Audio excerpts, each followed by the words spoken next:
Hello दोस्तों, नमस्कार। स्वागत है आपका आज के इस नए वीडियो में। आज हम बात करने वाले हैं अपने पड़ोसी मुल्क म्यांमार की। जैसा कि शायद आप लोगों को पता हो कि वहाँ की सरकार को, अर्थात वहाँ की गवर्नमेंट जो थी, एनएलडी की गवर्नमेंट थी, जिसकी हेड थी, अध्यक्षा थी आंग सांग सूकी। आंग सांग सूकी को हटा के म्यांमार की मिलिट्री ने सत्ता पे कब्जा कर लिया था और एक इमरजेंसी लगाते हुए ये कहा कि ये जो सरकार है ये फ्रॉड के द्वारा आई थी और हम इसीलिए इमरजेंसी लगाते हुए वहाँ के कानून में जो प्रावधान होंगे, इमरजेंसी लगाते हुए सेना की सत्ता काबिज करते हैं। देखिए, हम आपको बताते हैं कि यह खबर क्या है। पूरी मेन खबर यही है, लेकिन आपको जानना चाहिए कि हाँ, इसमें ऐसा क्यों हुआ, क्या हुआ। देखिए, मैं आपको बताता हूँ। ये आप कुछ न्यूज़ की कटिंग देख लीजिए, ये भी देखना ज़रूरी है विश्वास के लिए कि Myanmar junta chief wins approval to extend state emergency for 6 month. देखिए, इन्होंने खबर यही निकल के आई कि इन्होंने जो इमरजेंसी पहले लगाई थी 2020 में, इन्होंने सत्ता कब्जाया। उसके बाद इन्होंने ये कहा कि हम 1 साल में चुनाव करा देंगे। 1 साल में लोग चुनाव नहीं करा पाए, आज 2022 आ गया है। उसके बाद ये लोग फिर कह रहे हैं कि हम जनता की सुरक्षा के लिए तथा डेमोक्रेटिक कंट्री स्थापित करने के लिए हम 6 महीने और समय हमको चाहिए एक अच्छा चुनाव कराने के लिए। जानते हैं ये लोग क्या कह रहे हैं। देखिए, डीएनए हिंदी कह रहा है कि म्यांमार की आर्मी सरकार ने फिर बढ़ाया इमरजेंसी का समय, जाने कब होंगे अगले चुनाव। म्यांमार में आंग सांग सूकी की सत्ता को बेदखल। मैंने आपको बताया कि म्यांमार में कभी आंग सांग सूकी अर्थात 2020 के चुनाव में अगर आंग सांग सूकी की बात की जाए तो उन्होंने 83 दशमलव समथिंग मत प्राप्त किया था। 83%। कोई सरकार अगर मत प्राप्त करके आई है तो जाहिर सी बात है कि उसमें फ्रॉड नहीं हो सकता है, क्योंकि फ्रॉड के कुछ लिमिटेशंस होते हैं, कम फ्रॉड लोग होता है। लेकिन ऐसा अगर देखने को मिलता है, जाहिर सी बात वहाँ की पार्टी वो अपनी जनता के प्रति लॉयल है, अपने देश के प्रति लॉयल है, लेकिन हो सकता है कि उस पार्टी की अपने सेना से नहीं बनती, इसलिए सेना ने सत्ता पे कब्जा कर लिया और इसको हटा दिया, इस सरकार को। देखिए, अगर बात की जाए कि ऐसा क्यों हुआ था, मैं आपको बता दूं कि देखिए, एनएलडी 2 पार्टियां थी, आप ऐसे मान के चलिए ए बी।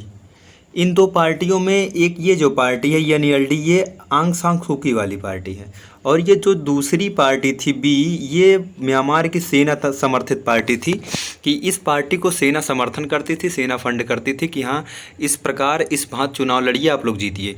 लेकिन अगर मतगणना में देखा जाए, चुनाव मतलब वोट पड़ने के बाद एनएलडी को 83 दशमलव समथिंग वोट मिल गए।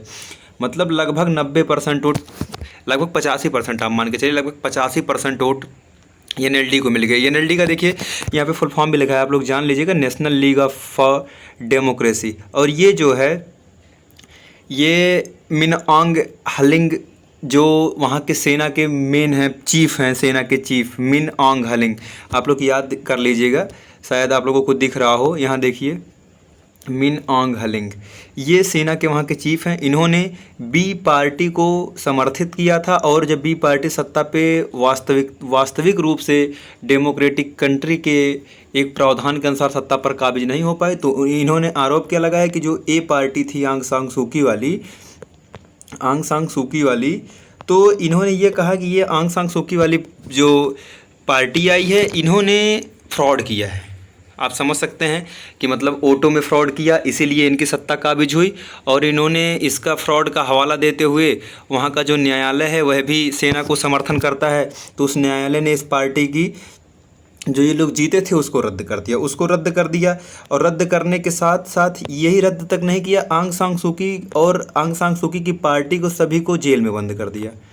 आप समझ सकते हैं, जैसे भारत में इमरजेंसी कभी लगाया गया था कि विपक्ष के नेताओं को जेलों में बंद कर दिया गया था इंदिरा गांधी जी के समय में, उसी प्रकार यहाँ पे विपक्ष नहीं, यहाँ पे सेना ने इमरजेंसी लगाया, सैन्य आपातकाल लगाया गया, और आंग सांग सूकी जी, जो कि एक पूर्ण बहुमत की सरकार लेके संसद में वहाँ के बैठती, वहाँ के विधान भवन में बैठती, उनको अंदर कर दिया गया।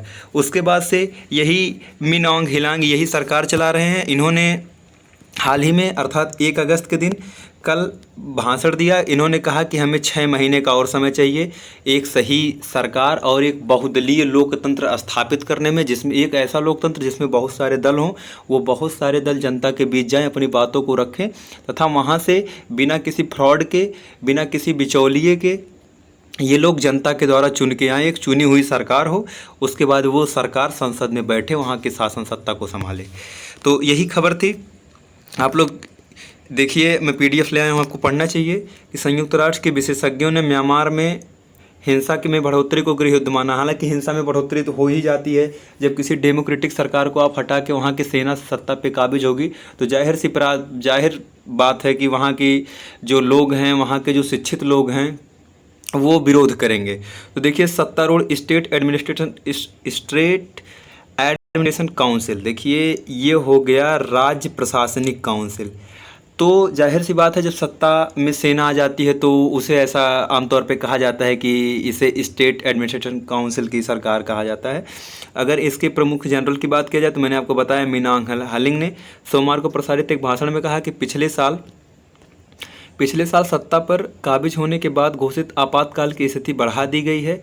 उन्होंने कहा कि ऐसा इसलिए किया गया क्योंकि देश का एक शांतिपूर्ण और अनुशासित बहुदलीय लोकतंत्र व्यवस्था के रास्ते पर वापस लाने और बहुदलीय लोकतांत्रिक आम चुनाव कराने के लिए और समय की ज़रूरत है। मतलब 6 महीना इन्होंने इसलिए मांगा कि अभी इनका जो मतलब बहुदलीय बहुत सारे दल, मतलब 2-4-6 दल स्थापित करने में, उसको फंडिंग करने में तथा उसको जनता के बीच जाने के बीच अभी और समय चाहिए, और एक शांतिपूर्ण तथा अनुशासित बहुदलीय लोकतंत्र व्यवस्था स्थापित करने के लिए अभी इन्होंने 6 महीने का और समय मांगता है।